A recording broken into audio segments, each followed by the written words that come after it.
পরিমিত ধৈর্য ও সংযমের মাধ্যমে রমজানের মাসের পবিত্রতা রক্ষা করার আহ্বান ইসলামী চিন্তাবিদদের। তারা বলছেন, ভোগবিলাস, হিংসা, উচ্ছৃঙ্খলতা ও সংঘাত পরিহারের শিক্ষা দেয় রোজা।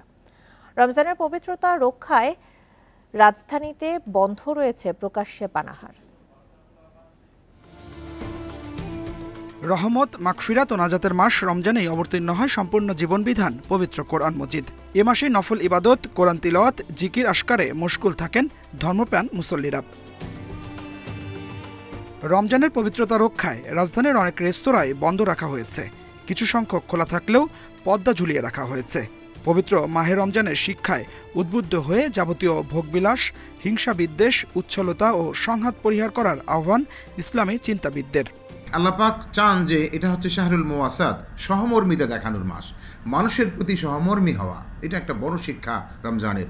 কষ্ট, পেরেশানি, বিপদ, মুসিবতের সময় যেরকম মানুষকে ধৈর্যশীল হতে হয়, ঠিক অন্যায় থেকে নিজেকে বাঁচিয়ে রাখার জন্য আল্লাহ পাক যে সমস্ত বিষয়কে নিষিদ্ধ করেছেন, সে সমস্ত বিষয় থেকে নিজেকে দূরে রাখার জন্যও সবর এবং ধৈর্যের প্রয়োজন হয়, এবং এই ধৈর্যের প্রতিদান হচ্ছে জান্নাত।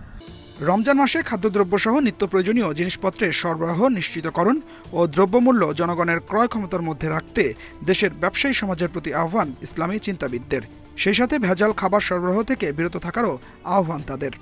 কেউ হয়তো মানুষকে কষ্ট দেওয়ার মতো কাজ করছেন, কেউ খাদ্যে ভেজাল দিচ্ছেন, কেউ হয়তো একটা নষ্ট পচা জিনিস সেটা বিক্রি করে মানুষের স্বাস্থ্যের ক্ষতি হতে পারে এমন কিছু মানুষের সামনে পরিবেশন করছেন, অথবা পণ্যের দাম বৃদ্ধি করে মানুষকে একটা কষ্টের মধ্যে ফেলে দিচ্ছেন। যে অন্য সময়ের চেয়ে রমজান আসলে পরে পণ্যের দাম বৃদ্ধি করে দেওয়ার একটা প্রবণতা আমরা লক্ষ্য করি। এটা কোনোভাবেই রমজান মাসের প্রতি সম্মান রক্ষার যে নির্দেশ, এটার বিপরীত। পরিমিতিবোধ, ধৈর্য ও সংযম প্রদর্শনের মাধ্যমে পবিত্রতা রক্ষার শিক্ষা দেয় রমজানুল মোবারক। Adilur Rahman, independent news, Dhaka.